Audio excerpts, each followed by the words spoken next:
Ibu bapak, saudara-saudari, adik-adik sekalian, umat paroki Santo Gabriel, selamat berjumpa kembali dalam renungan Advent Keluarga minggu kedua. Minggu lalu kita telah memulai Advent dengan berdoa dan berjaga-jaga. Dalam minggu ini kita diajak untuk menanti dengan penuh kesabaran. Mungkin kita sudah berdoa dengan tekun, kita sudah mencoba berjaga-jaga dengan cara menjauhkan diri dari hal-hal yang kurang baik. Tapi kok rasanya tidak ada yang berubah? Kok sepertinya biasa-biasa saja? Kok doa-doa saya juga sepertinya tidak terkabul juga? Ini berarti bahwa kita harus bersabar. Sabar menanti waktunya Tuhan, sabar menerima cara-cara Tuhan. Kita semua masih dalam masa persiapan, seperti Santo Yohanes Pembaptis yang mempersiapkan jalan untuk Tuhan. Kita juga mungkin masih disiapkan oleh Tuhan untuk bisa menyambut peristiwa yang sangat istimewa ini. Jadi dalam minggu ini, mari kita semua belajar untuk bersabar.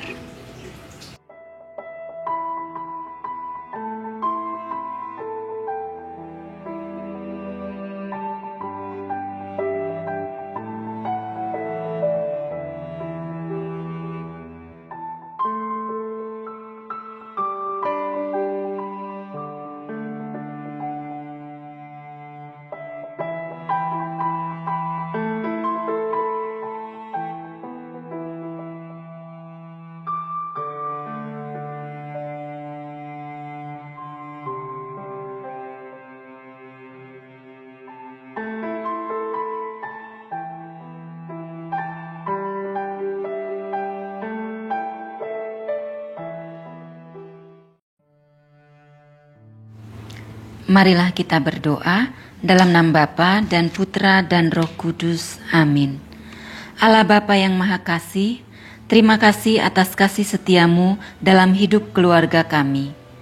Terima kasih atas kesempatan Advent ini untuk menyiapkan diri kami mengalami perjumpaan yang lebih dalam, mengalami kelahiran Yesus yang sungguh menghidupkan.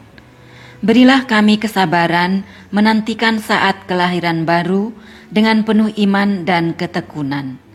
Sebab Engkaulah Tuhan dan pengantara kami yang hidup dan berkuasa, kini dan sepanjang masa. Amin.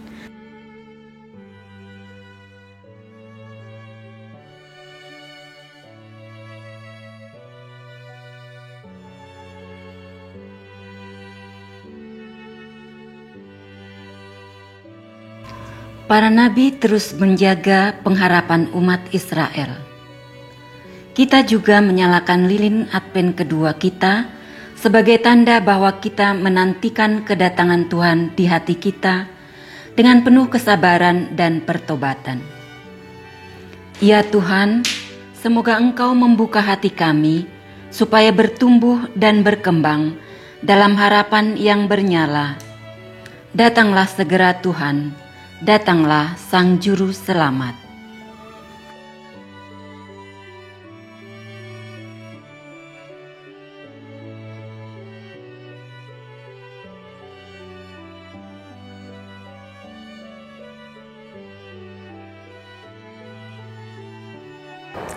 Bacaan Injil diambil dari Injil Matius 3 ayat 1 sampai 12. Pada waktu itu, tampillah Yohanes Pembaptis di padang gurun Yudea dan memberitakan Injil.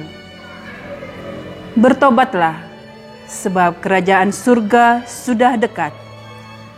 Sesungguhnya, dialah yang dimaksudkan Nabi Yesaya ketika ia berkata, "Ada suara orang yang berseru-seru di padang gurun, persiapkanlah jalan untuk Tuhan, luruskanlah jalan baginya." Yohanes memakai jubah bulu unta dan ikat pinggang kulit, dan makanannya belalang dan madu hitam. Maka datanglah kepadanya penduduk dari Yerusalem, dari seluruh Yudea, dan dari seluruh daerah kota Yordan. Lalu sambil mengaku dosanya, mereka dibaptis oleh Yohanes di sungai Yordan. Tetapi waktu ia melihat banyak orang Farisi dan orang Saduki datang untuk dibaptis, berkatalah ia kepada mereka, "Hai kamu keturunan ular beludak, siapakah yang mengatakan kepada kamu bahwa kamu dapat melarikan diri dari murka yang akan datang? Jadi hasilkanlah buah yang sesuai dengan pertobatan. Dan janganlah mengira bahwa kamu dapat berkata dalam hatimu, Abraham adalah bapa kami. Karena aku berkata kepadamu, Allah dapat menjadikan anak-anak bagi Abraham dari batu-batu ini. Kapak sudah tersedia pada akar pohon, dan setiap pohon yang tidak menghasilkan buah yang baik pasti ditebang dan dibuang ke dalam api. Aku membaptis kamu dengan air sebagai tanda pertobatan. Tetapi ia yang datang kemudian daripadaku lebih berkuasa daripadaku, dan aku tidak layak untuk membuka kasutnya. Ia akan membaptis kamu dengan Roh Kudus dan dengan api. Alat penampis sudah di tangannya. Ia akan membersihkan tempat pengirikannya dan mengumpulkan gandumnya ke dalam lumbung. Tetapi debu jerami itu akan dibakarnya dalam api yang tak terpadamkan. Demikianlah Injil Tuhan kita.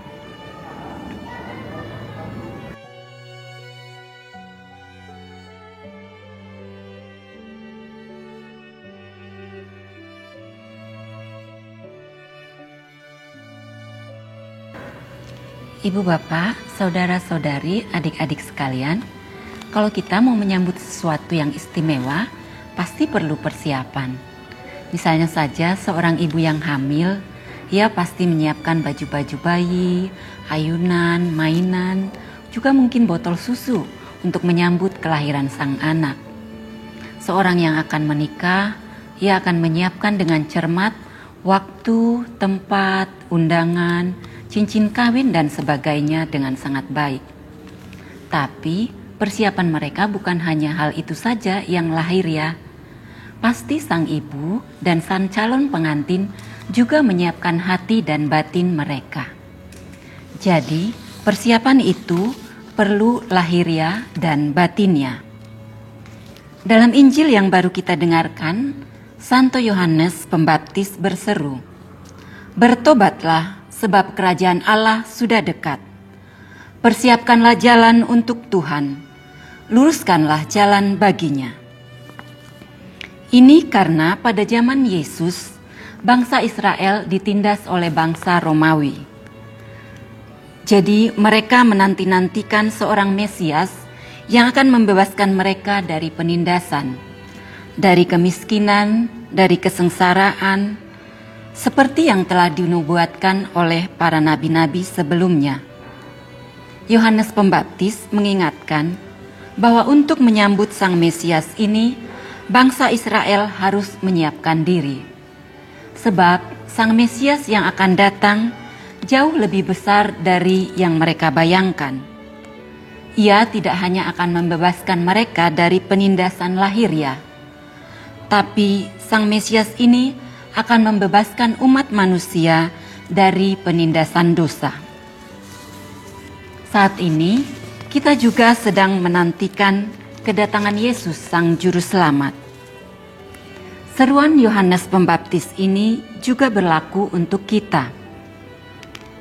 Kita harus mempersiapkan diri dengan cara bertobat. Tapi pertobatan bukanlah sesuatu yang mudah atau instan. Karena itu, kita perlu bersabar. sabar terhadap diri kita sendiri, sabar terhadap kenyataan-kenyataan hidup yang seringkali sulit untuk kita pahami dan kita terima. Seperti saat ini, kita perlu sabar menerima kenyataan COVID-19 ini. Sabar dapat menjadi suatu bentuk nyata pertobatan kita. Mungkin kita masih belum bisa mengerti mengapa pandemik 19 ini harus terjadi. Mengapa begitu banyak nyawa yang harus terambil? Mengapa begitu banyak orang yang harus sengsara karena kehilangan pekerjaan? Atau mungkin juga dalam keluarga kita, mengapa masih ada pertentangan, ada iri hati, dan salah paham? Banyak hal mungkin tidak ada jawabannya. Tapi kita bisa tetap percaya bahwa Tuhan tetap menyertai kita. Tuhan mencintai kita hingga Ia datang dan mengambil rupa manusia. Kedatangan Yesus 2000 tahun lalu sungguh nyata. Sekarang kita mau mengalami kedatangan ini dengan lebih dalam. Untuk bisa menanti dengan sabar, yuk kita belajar dari tokoh-tokoh kitab suci seperti Abraham dan Sarah, Ayub dan Bunda Maria. Pertama, Abraham dan Sarah. Tuhan berjanji kepada Abraham bahwa ia akan menjadi bapa banyak bangsa, walaupun saat itu ia bersama istrinya Sarah belum memiliki anak. Abraham memang tidak menunjukkan kesabaran yang utuh. Namun Tuhan memberitahu kepadanya agar tetap menunggu waktu yang tepat. Janji Tuhan kepadanya dinantikan oleh Abraham dan Sarah bersama istrinya dalam waktu yang sangat panjang. Hingga dalam usianya yang ratusan tahun, barulah mereka memiliki anak. Tuhan itu baik, Ia penuh kasih. Walaupun kita tampak kurang sabar, namun Tuhan mendidik kita dengan caranya yang ajaib, agar kita tetap menjadi orang yang setia dan sabar. Abraham dan Sarah menjadi tokoh yang perlu kita teladani. Menanti dengan sabar dan waktu Tuhan mendatangkan sesuatu yang ajaib dan mengejutkan kita dengan kebahagiaan. Tokoh yang kedua adalah Ayub. Ayub dalam kisahnya mengalami penderitaan yang sangat luar biasa. Mulai kehilangan harta benda miliknya, kehilangan ke-10 buah hatinya. Tak hanya cukup di situ, Ayub sendiri mengalami penderitaan fisik yang sangat berat. Tetapi Ayub, ia menunjukkan kesetiaan dan ketetapannya untuk tetap berbakti kepada Tuhan dengan penuh sabar. Tokoh yang ketiga adalah Bunda Maria. Bunda Maria adalah sosok yang kita kenal dalam Perjanjian Baru. Setelah menerima kabar dari malaikat Gabriel, Maria mengalami ketidakpastian hidup akan bayi yang dikandungnya. Kisah ini berbuntut panjang hingga sampai pada kelahiran Tuhan Yesus, dan kesabaran Bunda Maria sangat terlihat ketika Yesus menerima begitu banyak hujatan dan penderitaan. Namun di sana, ia tetap menunjukkan sikap sabar ketika melihat kenyataan itu. Hingga dengan sabar pula, ia menantikan janji Roh Kudus yang telah disampaikan Tuhan Yesus sebelumnya. Terinspirasi oleh ketiga tokoh tersebut, Abraham, Sarah, Ayub, dan Bunda Maria, mari kita hening sejenak. Merenungkan bagaimana saya mau bersabar menanti perjumpaan yang lebih dalam dengan Tuhan. Bagaimana saya mau mengalami kelahiran Yesus yang membawa sukacita.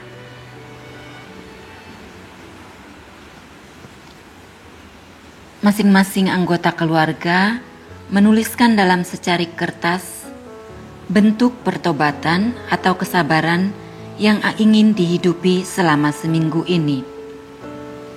Tidak harus banyak, bisa 1 atau 2 tindakan nyata.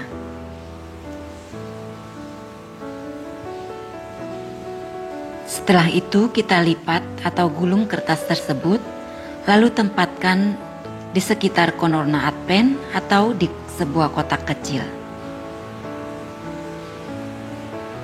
Dengan sebulat hati, kita mohon pertolongan Tuhan untuk bisa melaksanakan niat ini dengan tekun dan setia.